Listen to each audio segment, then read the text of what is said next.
Mas o apóstolo Paulo fala que quando a gente entende, em outras palavras, a graça de Deus, quando nós entendemos a justificação pela fé, a santificação, a gente pode chegar diante de Deus com confiança perante o trono da graça. Sabe por quê? Porque Ele colocou Cristo à sua destra. E Ele disse o seguinte: Ele é a propiciação pelos pecados, não somente do mundo, mas de todos. Todos. Ou seja, Ele está à destra de Deus. Então todo cristão, mesmo reconhecendo que é indigno, deve chegar diante de Deus com confiança perante o trono da graça, porque ele já foi alcançado por tamanha salvação, efetuada 2000 anos atrás da cruz do Calvário.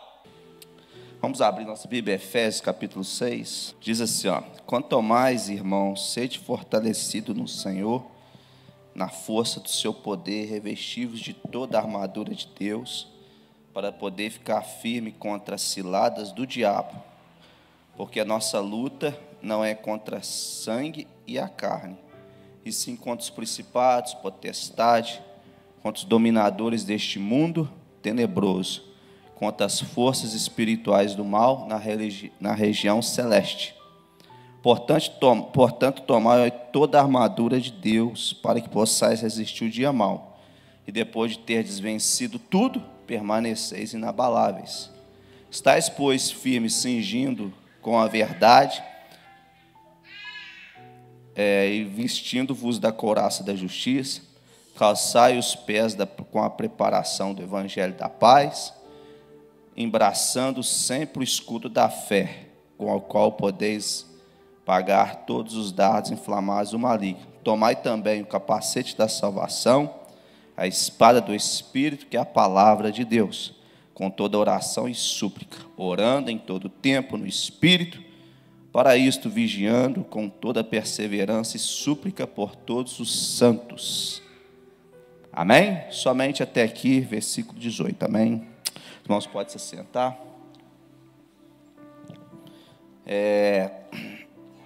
Hoje nós vamos falar sobre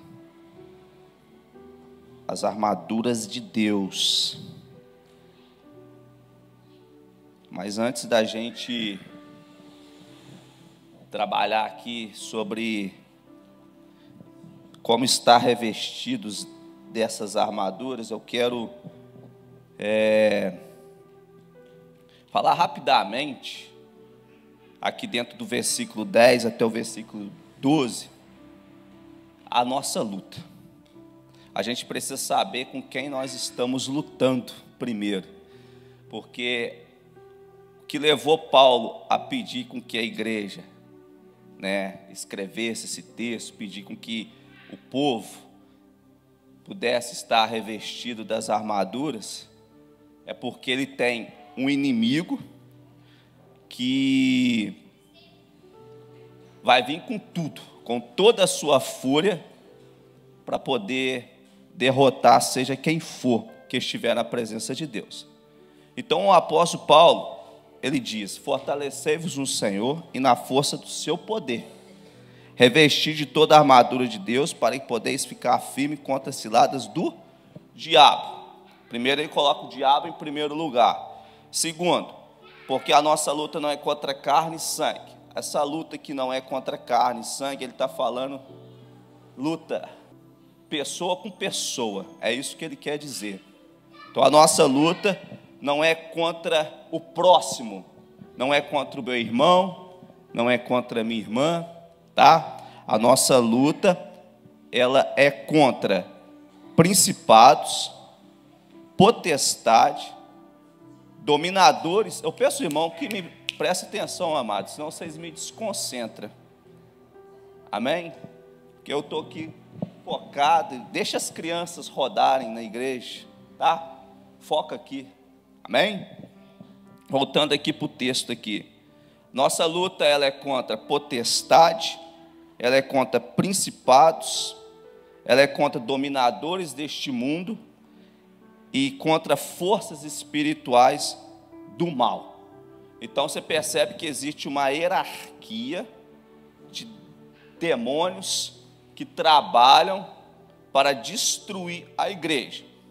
Então, antes dele dizer sobre isso, ele diz: sua luta não é contra carne e sangue, sua luta não é contra o próximo, pessoas do seu nível.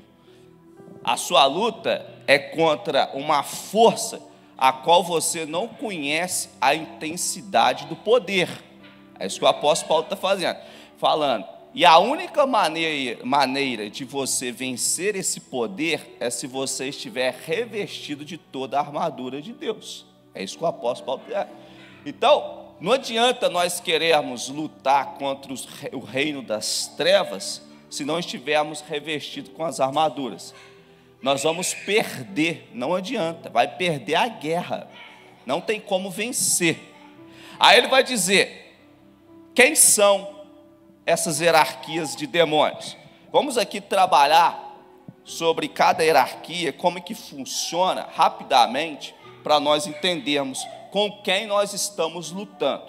Se você for ler o texto do Antigo Testamento, quem já leu o Antigo Testamento sabe, toda vez que Israel ia travar uma guerra, seja com os filisteus, os jebuseus, os cananeus, eles procuravam saber o tamanho do seu inimigo, o que eles tinham de armas, né? Então, eles eram enviados espiões para dentro daquelas terras para espionar quem era o inimigo que eles iriam enfrentar, o tanto de carros de ferro que eles tinham, o tanto de armas que ele tinha, o tamanho do povo que eles iriam enfrentar.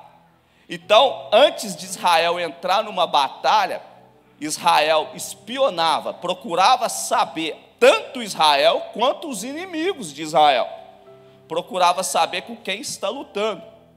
Você percebe hoje que existem pessoas que querem entrar numa guerra espiritual contra o inferno e não conhece a força que o diabo tem. O diabo não é um demônio chulé, amado. Não é qualquer um. Eu não quero aqui dar honra a Satanás, porque toda a honra e toda a glória é dada a Jesus Cristo. Mas o seu inimigo, o meu inimigo, não é qualquer um.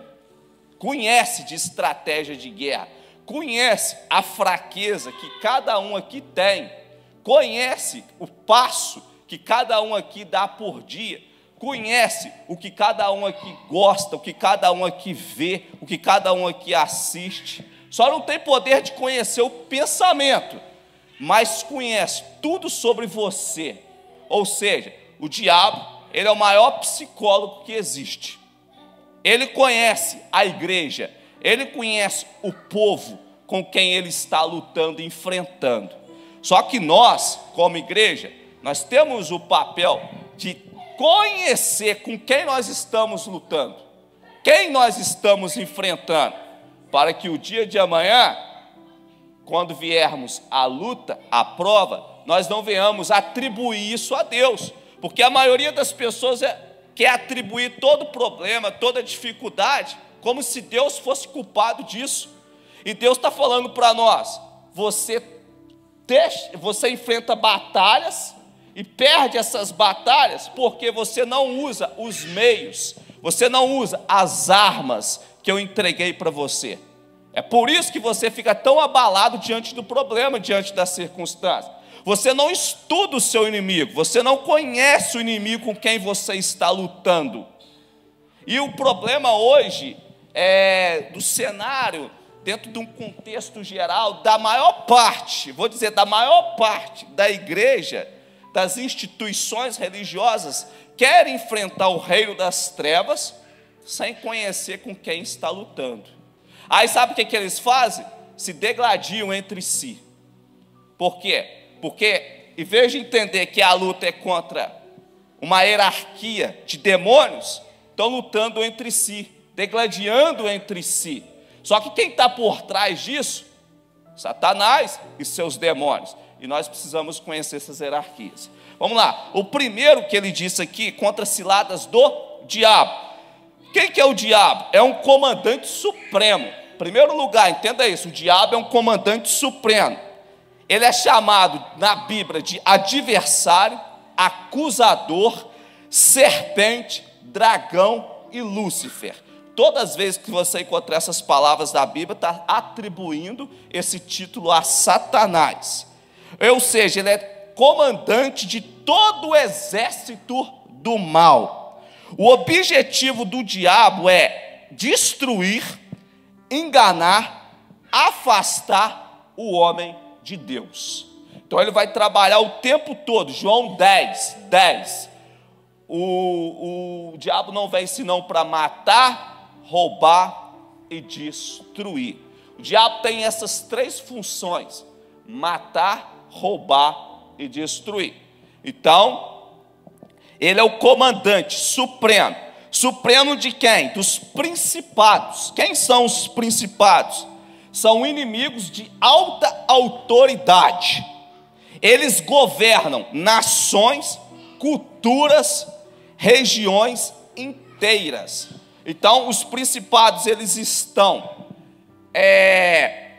trabalhando nas nações, eles estão trabalhando nas culturas, e eles estão trabalhando nas regiões inteiras.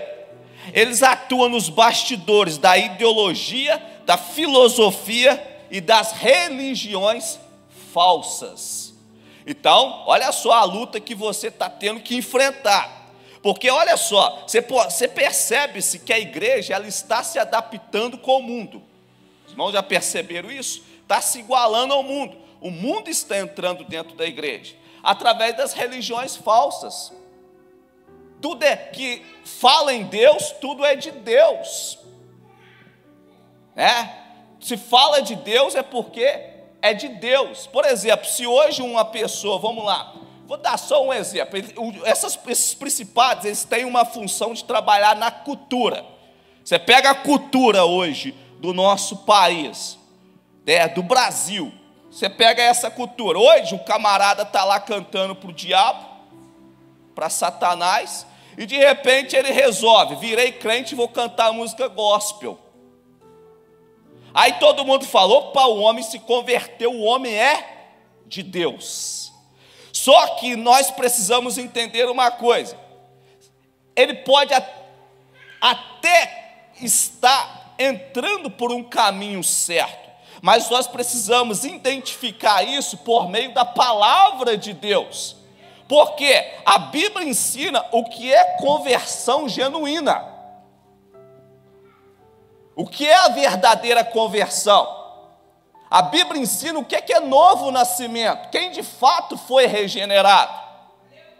Então as pessoas começam assim: poxa, fulano de tal estava no mundo e eu não podia cantar música mundana, e agora ele foi para Deus, eu vou cantar uma música dele. Só que ao mesmo tempo que ele está alimentando de água doce, está também bebendo água doce, está bebendo água amarga ao mesmo tempo. Porque ao mesmo tempo que ele está dentro de uma igreja fazendo um show cantando para Deus, ele está lá nas redes sociais, ele está lá em outros programas se adaptando com esse sistema do mundo. Ou seja, eles entram, falam de Deus, lançam uma semente, todo mundo fala é homem de Deus, e começam a seguir aos seus conselhos, mas não conseguem identificar se de fato houve um arrependimento verdadeiro, uma conversão genuína. E tem vários artistas hoje, amado, que estão se autodenominando cristão, estão mudando, estão saindo da cultura mundana para uma cultura gospel, e está todo mundo dizendo, é homem de Deus, vamos seguir. A pessoa vai lá, fala de Deus, vai lá, tem um programa lá, alguma coisa na internet sobre a questão de coach hoje em dia. Aí todo mundo fala de Deus. Hoje eu fiquei até escandalizado, vi na internet, eu até falei com a Stephanie, tem um camarada aí que ele é coach, e de repente ele foi promover um batismo. Um cara que em suas palestras fala palavrão, xinga. Um cara que teve a coragem de dizer que a Bíblia ela não é a palavra de Deus, ela contém a palavra de Deus, uma heresia gigantesca, mas fala em nome de Deus. e acha que tem autoridade no mundo espiritual para batizar pessoas. E o problema não é esse. 1h o camarada estava batizando e estava lotado de gente para ser batizado por aquele cara, que não apresenta nele uma conversão genuína, uma conversão verdadeira.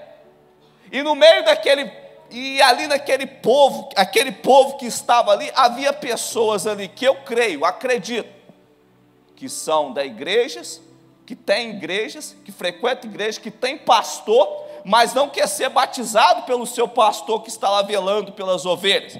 Querem ser batizados por um famoso. Ou seja, um falso evangelho sendo pregado. Um falso ensinamento sendo ensinado. E as pessoas estão adaptando. O que é que tem por trás disso? Satanás, as potestades do inferno estão trabalhando por trás desses homens. Mas porque fala no nome de Deus, tudo é de Deus. Nem todo mundo que fala no nome de Deus, amado, é de Deus. Nem tudo que se põe Deus, é Deus que está ali. Então a gente, como igreja, precisa identificar isso. Eles atuam nas ideologias. Hoje, se você for parar para ver, existem várias ideologias. Várias ideologias. Uma delas é a tal da ideologia de gênero, que está entrando. Hoje já se abre igrejas de homossexuais. Já que não é aceita lá na minha igreja, eu vou para um lugar que me aceitam. Ou seja, eles querem que o evangelho se adapte à vontade dele. Mas muito antes deles nascer, o evangelho já existia. Desde quando o próprio Deus diz, haja luz, ali nasceu o evangelho. Porque Jesus é a luz do mundo. Então, eles querem que o evangelho se adapte à sua vontade. O evangelho nunca vai se adaptar à vontade do homem. É o homem que tem que se adaptar à vontade da palavra de Deus. Jesus disse, aquele que quiser vir após mim, negue a si mesmo. Tome a sua cruz e depois siga-me. Porque quem quiser ganhar essa vida, vai perdê-la. Mas quem perder essa vida por amor ao evangelho, esse vai encontrar a vida eterna. Então nós precisamos identificar isso. Os principados que atuam, são espíritos malignos de alta autoridade, que estão atrás desses homens, atuando para enganar os escolhidos. Jesus fez um alerta dizendo, que se os dias não fossem abreviados, até os escolhidos seriam enganados. Então nós precisamos estar vigilantes, amados, para não sermos pegos de surpresa. A segunda hierarquia aqui são as potestades. Quem são as potestades? Espíritos com poder delegado, como se fossem capitães, ministros de Satanás. Eles influenciam estruturas sociais, leis, governos, promovem opressão e injustiça. Eu não preciso nem falar muito do nosso Brasil, né? Você acha o que é que tem por trás da política do mundo? Dessa política que oprime o povo, principalmente como se fala-se de comunismo. O que está por trás disso? Potestade. Potestade de demônios que estão por trás disso. Para quê? Para oprimir o povo. Para estabelecer injustiça ao invés de justiça. Quantas injustiças têm acontecido aqui no nosso Brasil com pessoas, amadas, que foram honestas? Hoje o errado passou a ser certo, e o certo passou a ser errado. Hoje a lei vale para quem trabalha, para quem faz as coisas erradas, é só pagar uma propina lá que está liberado, a sua ficha fica limpa. O camarada ali que é honesto, que muitas das vezes ele cometeu um erro, se ele for preso, a ficha dele fica suja para o resto da vida. Mas o cara que rouba o país, que engana o povo, que faz isso, um monte de coisa errada, a sua ficha é limpa. Quem atua por trás disso? Potestade, demônios estão por trás dos governos do mundo, amado. O único governo que vai ser estabelecido sobre a face da terra, que virá como o reino de justiça, e a Bíblia fala que ele vai reger com vara de ferro, é o Senhor Jesus Cristo. Então a gente não tem que esperar nada desses homens na terra, por mais bom que ele seja, sempre vai haver alguma coisa por trás. Não quero aqui generalizar, porque Deus levanta homens justos para governar. A Bíblia fala disso, quando o justo governa, o povo se alegra, mas quando o injusto se governa, o povo chora. Hoje a nossa nação está chorando, amado. Quanta corrupção, quanta maldade. Mas vai chegar um dia que eles vão ter que se esconder debaixo das montanhas, dos rochedos, e vão olhar para os montes e dizer: montes, caiam sobre nós, para que nós não venhamos ver a face, a ira do Cordeiro, porque a ira dele vai ser manifesta sobre nós. Está lá em Apocalipse capítulo 6. Vai chegar o momento que Deus vai punir todo o governo com injustiça. Então quem atua por trás disso? Potestade. Eles são também responsáveis por escravidão espiritual e vícios em larga escala. Hoje você percebe aí uma escravidão espiritual com a própria igreja, amado. Você percebe uma escravidão espiritual com o próprio ímpio lá fora. O cara não consegue sair da vida que está vivendo. Aí o que o diabo faz? Coloca no vício do crack, da bebida. Ou seja, são potestade.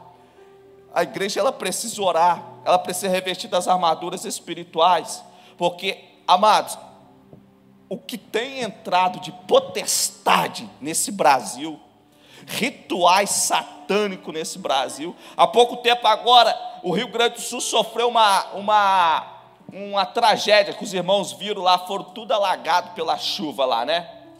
Você sabia que o Rio Grande do Sul é uma das cidades que é menos evangelizadas, que tem menos cristão? Aí sabe, para mim aquilo ali foi a ira de Deus, juízo de Deus sobre aquela nação, sem sombra de dúvida, sobre aquela cidade. Aí sabe o que acontece? Depois que passa, eles levantam templos a Satanás, de novo. Por quê? Porque as pessoas perderam o temor. Há uma opressão espiritual gigantesca, há uma escravidão espiritual. Pessoas com alta escala de vícios em drogas, pornografia, prostituição, bebida alcoólica, e por aí vai. Potestade tem trabalhado em cima disso. Outra hierarquia de demônios são príncipes das trevas. Vai vendo com quem vocês estão lutando, vai vendo com quem nós estamos lutando.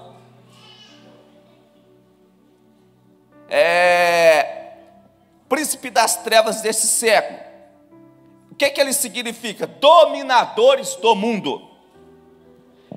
Eles agem aonde? Eles agem no sistema que se opõe a Deus. Atuam por meio de mídia, entretenimento político e comércio. O papel é seduzir e manter as pessoas cegas. O que a mídia hoje faz? A mídia, ela vem com um falso ensino, uma falsa ideologia, entretenimento, para deixar as pessoas entretidas, distraídas, e muitas outras coisas. Eles trabalham também meio do comércio, ou seja, pessoas que ficam aprisionados por causa do trabalho, começam a deixar a obra de Deus, começam a deixar a sua responsabilidade com o reino, por causa do trabalho, porque tem que prosperar, porque tem que crescer financeiramente. Tudo isso existe uma atuação maligna por trás. E quem é que atua? Príncipe das trevas deste mundo.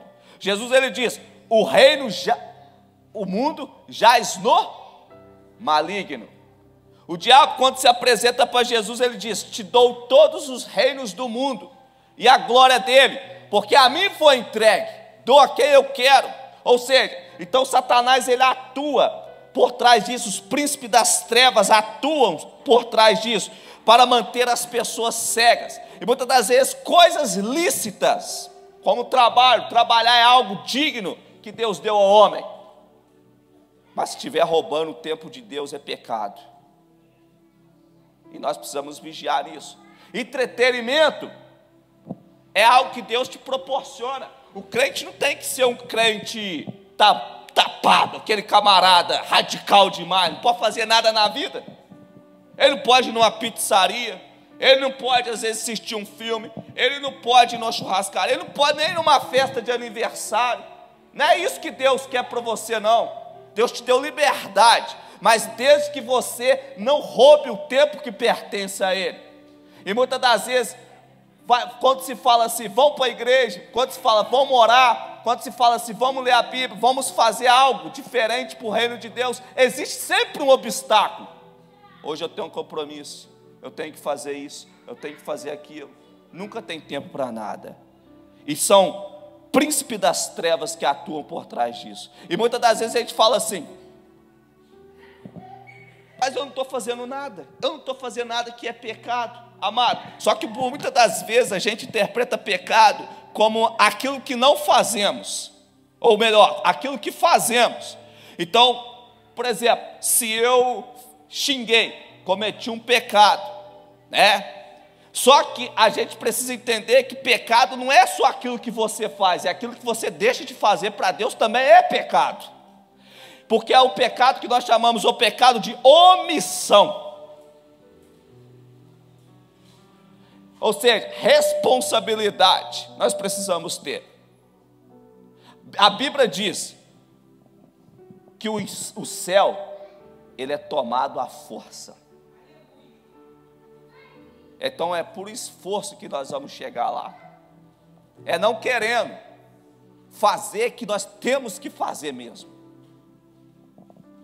Então são os príncipes das trevas desse mundo que atuam por trás dessas pessoas para manter essas pessoas cegas. O apóstolo Paulo diz em 2 Coríntios 2:4 que o Deus desse século cegou o entendimento dos homens, para que a verdade do evangelho não resplandeça. Temos também aqui hostes espirituais da maldade. Quem são esses espíritos? Em grande número, operacionais, eles atuam, isso aqui é importantíssimo. Onde eles atuam, hostes espirituais da maldade? Lares, tem lares que é destruído, amado. Misericórdia, o cara é crente, chega na igreja, acha de família abençoada, o irmão ali parece, você chega dentro da casa dele, só Jesus na causa. O lar dele é destruído, uma opressão maligna, gigantesca. Ele atua em lares, ele atua em igrejas. Olha só, as hostes espirituais da maldade, elas estão atuando nos lares, elas estão atuando nas igrejas, elas estão atuando nos bairros e na cidade, para causar o quê? Confusão, divisão, enfermidade, opressão.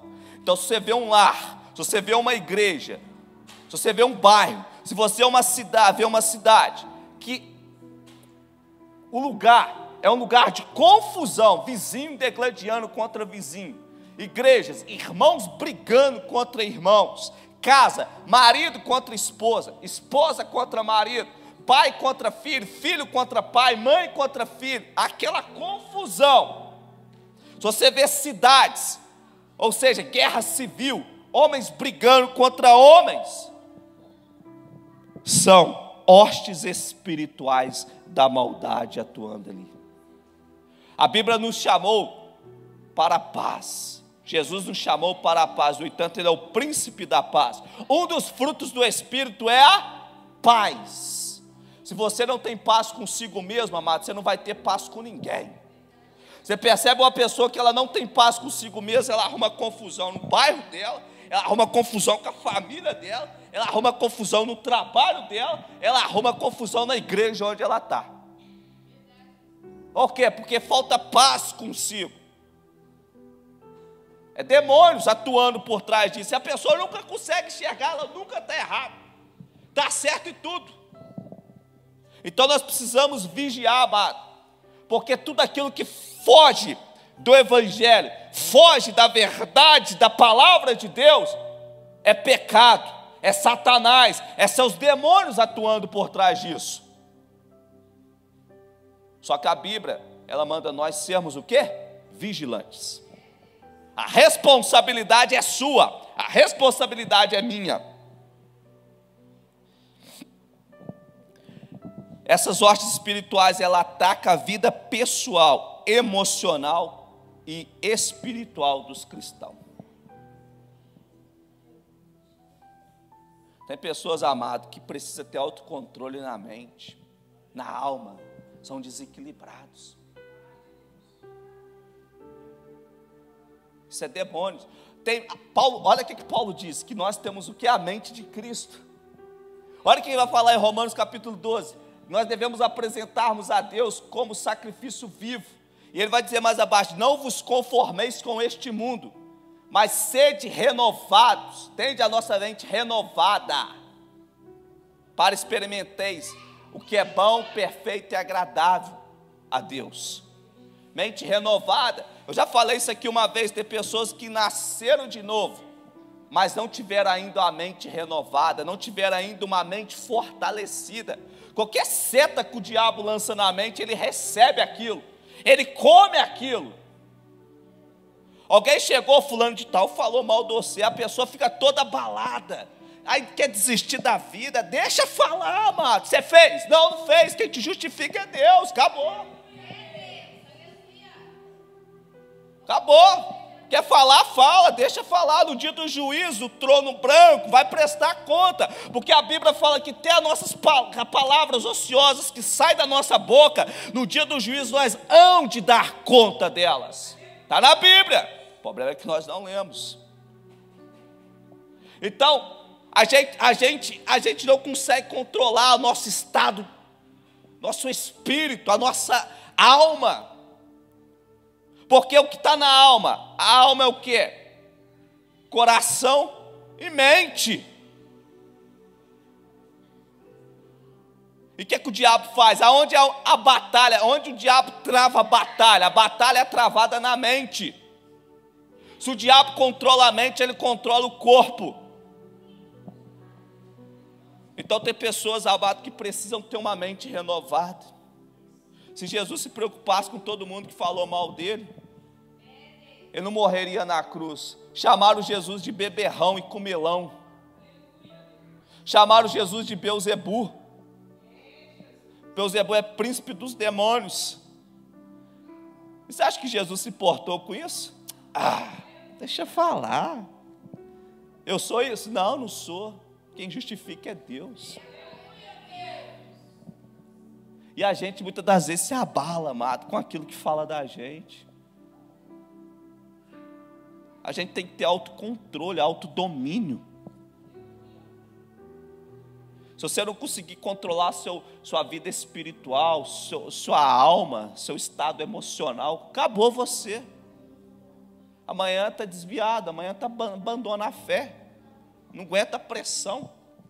Sua luta não é contra a carne, não é contra sangue. Existe uma influência demoníaca por trás atuando. De pessoas que não são vigilantes, de pessoas que não oram, de pessoas que não vigiam, de pessoas que não se revestem das armaduras de Deus. Emprestam a mente para Satanás, emprestam o corpo para o diabo, emprestam a boca para o diabo. E muitas das vezes, a gente cai.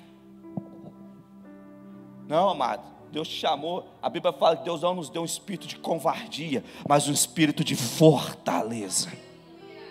Nós precisamos vencer isso. Agora, para nós aqui, para a etapa final, depois de conhecer essas hierarquias demoníacas que eu falei aqui, essa é a luta que você está lutando, contra essas hierarquias de demônios, que atuam em todas as áreas. Você precisa, para vencer isso, você precisa estar revestido das armaduras.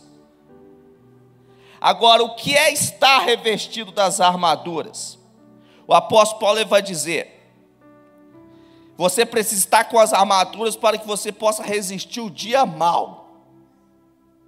Vai chegar um dia, e está falando do dia mau. Qual é o dia mau? É o dia que você não espera. Hoje você tirou de letra. Você não sabe o que vai acontecer amanhã? Amanhã pode ser o dia mau. E se você não tiver fortalecido com as armaduras, o que vai acontecer? Aí ele fala, depois de ter vencido tudo, permanecei inabaláveis. Estais, pois, firmes, cingido-vos com a verdade. Vamos lá, o que o apóstolo faz? O apóstolo Paulo faz. Lembrando que quando o apóstolo Paulo escreveu essa carta à igreja de Éfeso, ele estava preso, tá? Em Roma. E onde Paulo estava preso numa casa, ele não estava preso numa cadeia. Havia um soldado que ficava por conta do apóstolo Paulo 24 horas. Um soldado que tomava conta dele 24 horas. Só que parece que Paulo tinha uma certa moral, mesmo sendo preso, eles permitiam que os irmãos iam lá, visitavam Paulo. Paulo tinha até uma certa liberdade, que foi de lá que ele escreveu algumas cartas. Só que Paulo, quando ele escreve a carta aos Efésios, ele vai escrever sobre as armaduras de Deus, é como se Paulo tivesse tendo uma interpretação, olhando para um soldado vestido com a sua armadura, e ali Paulo tendo a interpretação no mundo espiritual que representa cada peça daquela armadura. Então ele está dizendo, em primeiro lugar, cinto da verdade. O que era o cinto? O cinto era aquilo que segurava toda a armadura do soldado. Ou seja, o cinto é aquilo que dava estabilidade para ele.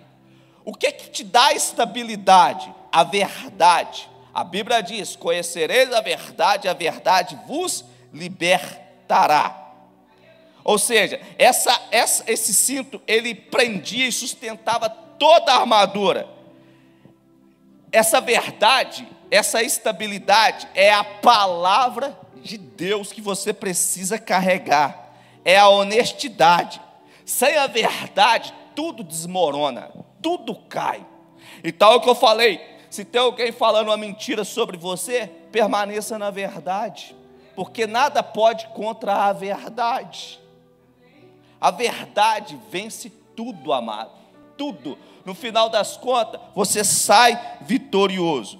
E é a verdade, ou seja, a palavra de Deus é que te dá estabilidade para você vencer as provações. É só usar a palavra de Deus. A palavra de Deus é a verdade. A Bíblia nos chama Satanás como o pai da mentira. Então tudo que o diabo chegar para apresentar a você, ou quase tudo, será uma mentira. Será uma mentira. Embora ela venha com uma roupagem de uma certa verdade. Vamos lá, no monte, quando ele se apresenta no deserto para tentar Jesus, ele falou daquilo que estava escrito. Está escrito, né? Que Deus dará, vamos lá, o Salmo 91, Deus dará ordem aos seus anjos para te guardar. Ou seja, uma tentação. Ele tentou usar dessa verdade para tentar enganar Jesus, ou seduzir Jesus a querer tentar o Senhor vosso Deus.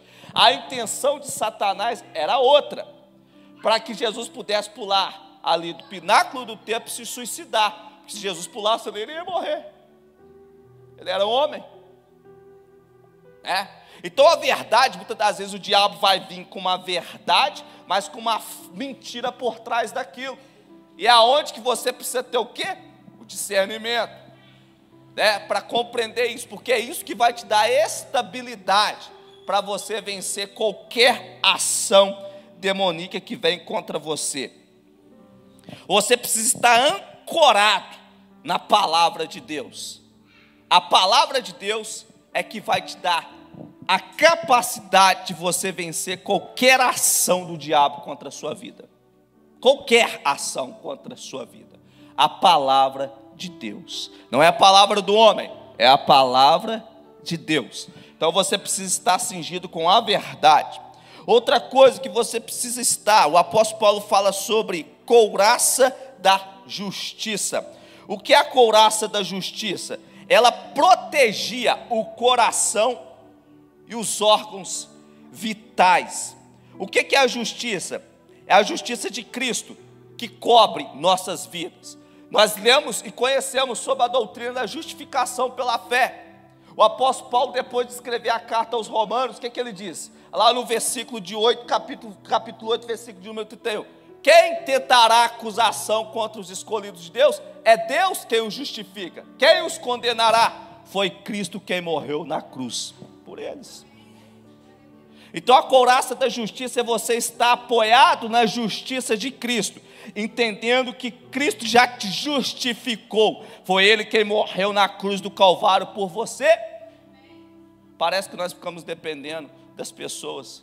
Parece que nós precisamos das pessoas fazer algo para nós sermos salvos. Nós não depositamos fé, ou nós não descansamos na justiça de Cristo, nos feitos de Cristo, naquilo que Cristo fez por nós há 2000 anos atrás. Tudo nós dependemos do homem. Nós precisamos aprender a depender mais de Deus, amado. Compreender que a fé, a Bíblia diz, o justo viverá pela fé. O que é fé? Firme fundamento das coisas que se vê e a prova das coisas que não se vê. Ou seja, nós precisamos o quê? Estar apoiado na justiça de Cristo. O que importa é o que Deus pensa de você. O que importa é o que Cristo fez por você.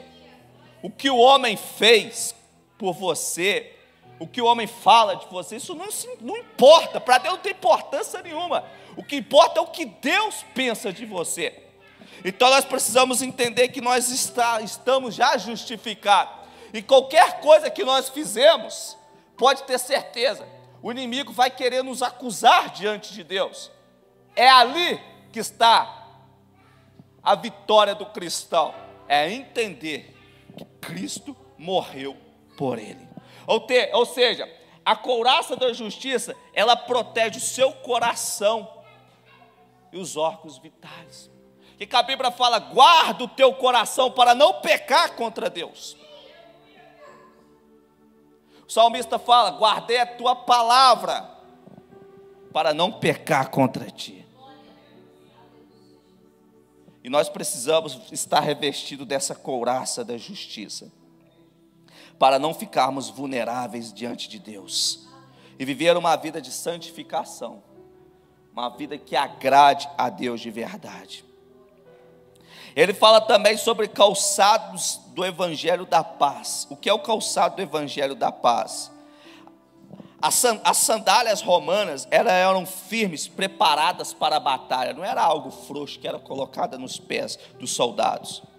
Ou seja, batalhas longas. Espiritualmente, isso fala de estar pronto para proclamar o Evangelho. Você precisa proclamar o Evangelho. O mesmo Evangelho que você recebeu de Cristo, que transformou sua vida, que santificou sua vida, é o mesmo Evangelho que tem que ser anunciado ao próximo. Ou seja, a gente precisa estar sempre pronto, ou seja, para proclamar o Evangelho, com estabilidade e paz interior. O cristão deve andar firme, seguro, levar a mensagem da reconciliação com Deus. Por que nós pregamos o Evangelho? Amados, olha só, deixa eu só dar um exemplo aqui rapidinho, sobre essa questão. Hoje, a forma de evangelização, ela está muito equivocada, muito fora daquilo que a Bíblia ensina. A gente chega para evangelizar as pessoas, é como se Deus tivesse dependendo daquela pessoa dizer, eu te aceito, eu quero o Senhor. Ou seja, evangelizamos de uma forma como se, de um jeito que muitas das vezes sentimos mais pena de Deus do que dependência de Deus. O Evangelho, deixa eu falar uma coisa para você, o Evangelho se trata de Deus reconciliando o homem com Ele. Porque o homem está debaixo da ira de Deus. Não tem dessa, vem para a presença de Deus porque Deus te quer, Ele te ama, de fato Ele te ama. Mas o propósito do evangelho é fazer com que as pessoas entendam que eles estão debaixo de juízo, e que a graça e a misericórdia de Deus está ali sendo manifesta através da pregação do evangelho, porque senão aquela pessoa vai queimar no fogo do inferno. É Deus reconciliando o homem consigo, porque o homem não está em paz com Deus. Então, quando Deus manda você pregar o evangelho para alguém, é para aquela pessoa entender que ela está condenada ao inferno e ela não está em paz com Deus, ela está debaixo da ira divina. E Deus está manifestando graça para trazer aquela pessoa de volta. Mas hoje a forma que evangeliza é como se Deus estivesse dependendo do ser humano para vir para... É como se colocamos muitas das vezes como se Deus estivesse fazendo uma queda de braço contra o diabo para ver quem ganha mais, quem salva mais pessoas. Você acha que Deus precisa de pessoas que venham ser salvas? Você acha que Deus precisa povoar o céu de gente, de ser humano? Antes de nós nascermos, o céu já era povoado de anjos, amados. Antes dos anjos nascer, Deus já era eterno e já vivia na sua solidão no céu, sem depender de anjos e sem depender de ser humano. Mas hoje o evangelho é anunciado de uma forma em que a pessoa mais sente pena de Deus. Então vou aceitar, né? Vou aceitar Ele, né? Do que ir para a presença de Deus de cabeça baixa, rastejando, até mesmo de bruço, com a cabeça totalmente inclinada, dizendo: Deus, não destrói a minha vida, não me mate, não me manda para o inferno, porque eu preciso da graça, eu preciso da sua misericórdia, me aceite. Se trata de Deus nos aceitar, e não de nós aceitarmos Deus. Se nós o aceitamos, é porque Ele nos aceitou primeiro. O evangelho é isso, amado. E as pessoas acham que eu tenho que ir porque eu tenho que fazer parte, né? Ele precisa de mim. Deus não precisa de nós, não, amado.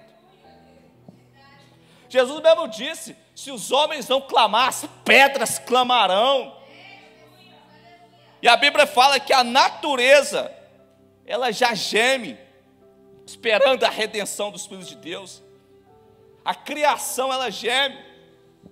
A criação canta, a criação dá glória a Deus, porque reconhece a dependência de Deus. Aí tem nós, seres humanos, que muitas das vezes acham que não precisamos de Deus para nada nessa vida. Todos os dias, amado, o fôlego de vida que acordamos é a graça de Deus, é a sua misericórdia. Então devemos acordar e fazer: muito obrigado, Jesus, por mais esse dia. Se não fosse o Senhor, estaria morto. Então, amado, esse é o evangelho que nós precisamos anunciar. Escudo da fé. O que é o escudo da fé? O que os soldados faziam? Quando os soldados iam para a guerra, eles pegavam o escudo e eles mergulhavam o escudo assim na água. Por quê? Porque quando os inimigos pegavam as flechas com os dardos inflamados, lançavam fogo nela. E quando aquelas flechas de fogo iam até os escudos tudo encharcado de água, apagava aqueles dardos enviados pelo inimigo. E o apóstolo Paulo chama isso de escudo da fé. Esse escudo, ele cobria grande parte do corpo, podia apagar as flechas incendiárias. A fé em Deus, em suas promessas, é o que nos protege contra dúvidas, tentações, medos e acusações do inimigo. Quantas pessoas têm medo, amado? Quantas pessoas sentem eu falo, a gente precisa entender sobre a questão da doutrina da justificação pela fé, amado. É uma das doutrinas mais importantes da soteriologia, ou da doutrina da salvação, é a justificação pela fé. Porque o que o diabo tem acusado mente de pessoas, as pessoas elas começam a se sentir indignas, por assim dizer. Ninguém é digno. Primeiro a gente precisa entender um auto-reconhecimento. Você está pela graça de Deus. Mas o apóstolo Paulo fala que quando a gente entende, em outras palavras, a graça de Deus, quando nós entendemos a justificação pela fé, a santificação, a gente pode chegar diante de Deus com confiança perante o trono da graça. Sabe por quê? Porque Ele colocou Cristo à sua destra. E Ele disse o seguinte: Ele é a propiciação pelos pecados, não somente do mundo, mas de todos. Todos. Ou seja, Ele está à destra de Deus. Então todo cristão, mesmo reconhecendo que é indigno, deve chegar diante de Deus com confiança perante o trono da graça, porque ele já foi alcançado por tamanha salvação, efetuada 2000 anos atrás da cruz do Calvário. Agora, o que tem de gente sendo acusado na mente por Satanás: você pecou, hein? Você xingou, tá? Você irou aí, ó. Você não é digno de orar, não. Você não é digno de cantar, não. Você não é digno de pregar. Chega com confiança, amado. Chega com certeza de fé e convicção. Foi Cristo quem morreu. Eu sei que todo momento que eu chego diante dele arrependido do meu pecado, ele está pronto a me perdoar. Dobra o seu joelho, peça perdão, tenha convicção do pecado e erga a cabeça e vai louvar a Deus. Vai pregar o evangelho, vai orar, vai buscar a face de Deus com toda a fé e convicção que Ele está ali, mesmo sabendo que você pecou. Ele está ali para receber a sua oração, receber o seu louvor, receber a sua adoração. Mas sabe o que acontece com as pessoas? As pessoas desistem da obra de Deus por qualquer coisinha. Falta fé. Falta fé. Porque o diabo começa a colocar dúvidas na mente. Será que Deus está comigo mesmo? Será que Deus está comigo mesmo?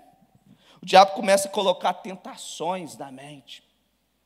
A pessoa, às vezes, por um momento, deu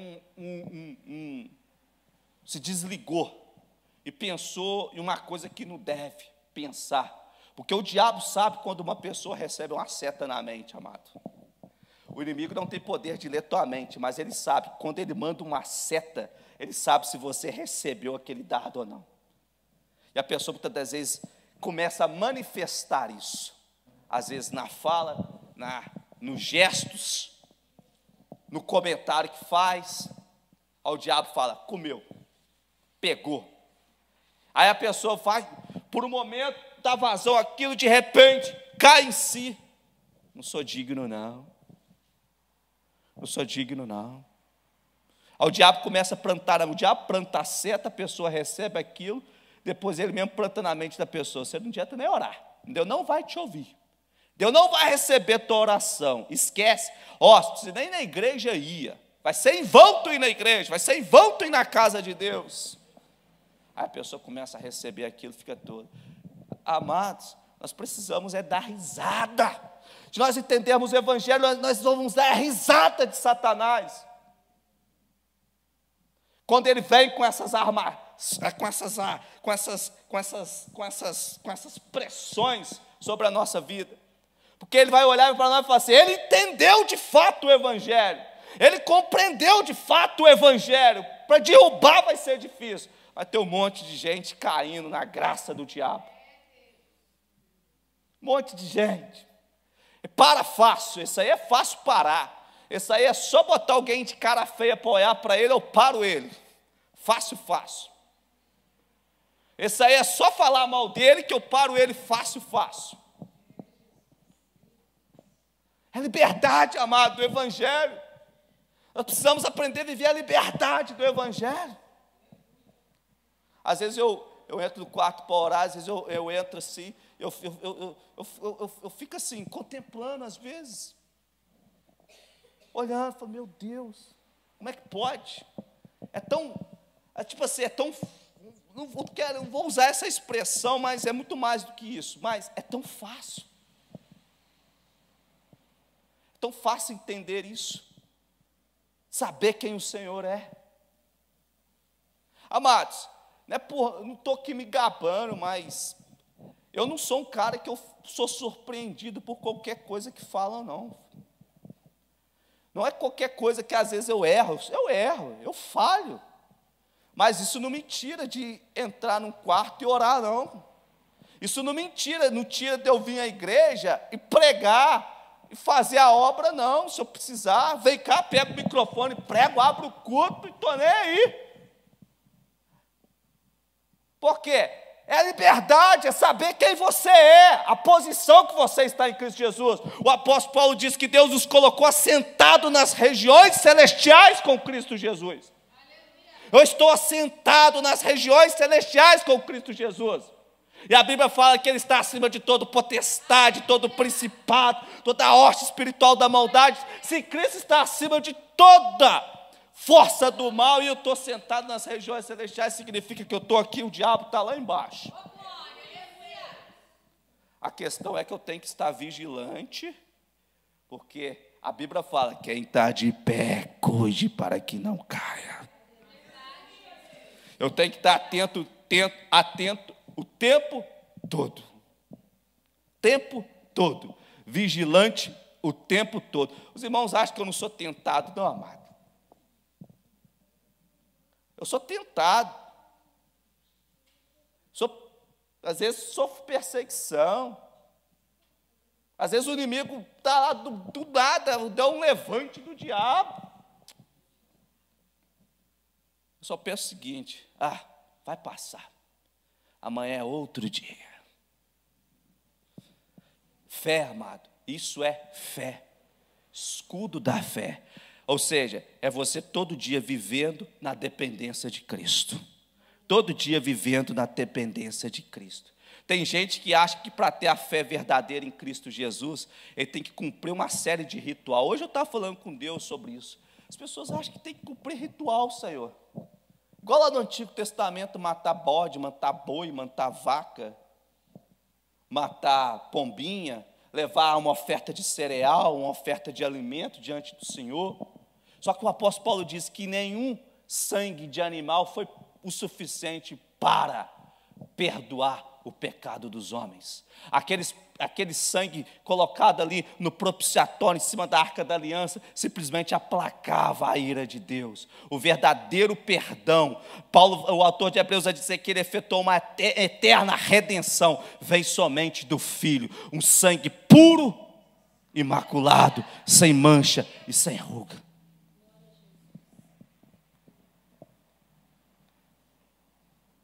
E as pessoas hoje fazem uma série de ritual, é doutrina de roupa. A pessoa vai lá, coloca só os contantes, coloca lá, cruza baixo, vou tampar, vai lá, não deixar meu cabelo crescer, não vou cortar meu cabelo, vai lá, não vou passar uma maquiagemzinha leve, não vou fazer a unha, fica igual uma gorila na igreja. Sou santo, saião tem no pé. Aí depois o marido abandona, vai embora, não sabe por quê. É Deus, o diabo se levantou contra mim. É a realidade, amado. Nós precisamos entender que a liberdade de Cristo Jesus, o que é a verdadeira liberdade? A liberdade de Cristo não é uma porta para o pecado, mas é viver em equilíbrio. Aí você vê, pessoas com... Não pode, tem lugares que proíbem uma festa de aniversário. Não pode uma festa de aniversário. Não pode sentar ali com um amigo. Não vou sentar ali não, porque fulano está com uma bebida na mesa. Eu sento, amado. Tem que me conhecer eu. Se eu tiver que pregar o evangelho para o cara bebendo uma cachaça, eu sento do lado dele e prego. Porque eu tenho que me conhecer. Saber quem está comigo é maior. Não. A hora que ele parar de beber, eu anuncio. E se o cara sai dali, sofre um acidente e morre? Você acha que Deus no dia do juízo vai falar o que com você?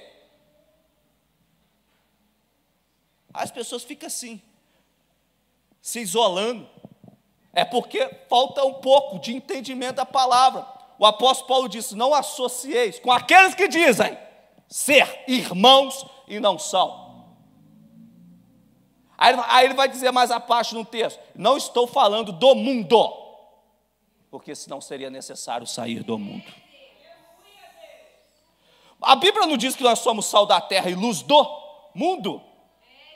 Aqui está todo mundo na luz, porque todo mundo é cristão, todo mundo tem o Espírito Santo aqui. Então aqui não tem trevas. A luz ilumina onde? Lá fora. É o ser no seu trabalho, é o ser na rua, é o ser com o seu vizinho. É sentar, é conversar, interagir, é brincar, é viver a vida, amado. As pessoas vivem uma opressão muito grande, porque tem um falso entendimento do que é o Evangelho. Julgam, não é santo, não é santo. Não é santo porque não usa terno e gravata, não é santo. É cheio de coisas assim. Então, nós precisamos olhar e entender. Já estou terminando. Ele vai dizer o capacete da salvação. O que é o capacete? É o que protege a mente. Salvação guarda nossos pensamentos. Saber que somos salvos, que temos esperança, que a nossa identidade está em Cristo. Tudo isso protege a mente contra confusão, depressão espiritual, mentiras de Satanás, ou seja, capacete da salvação, ou seja, a salvação tem que estar sempre na sua mente, em primeiro lugar. Você tem que entender que tudo você pode colocar risco a ela. Aquilo que você pensa, você pode estar colocando risco à sua salvação. Aquilo que você fala, você pode estar colocando risco à sua salvação. Então a sua mente tem que estar protegida por capacete. Ou seja, a salvação ela tem que estar na mente o tempo todo, para que você não possa ser pego por Satanás. Outra arma aqui, penúltima arma, ele vai dizer o seguinte: espada do Espírito é a única arma ofensiva. Todas as outras todas as outras é defensiva. E essa é a única arma defensiva. Ofensiva, né? Isso aí. Espada, palavra. A espada é a palavra de Deus. Você não vai vencer Satanás levantando uma cruz, está amarrado, te repreendo. Não vai vencer o diabo nunca. Não vai vencer o diabo abrindo o Salmo 91, deixando empoeirado na sua casa, amado. Na estante, não. Você pode pegar a Bíblia da maioria dos cristãos, tá?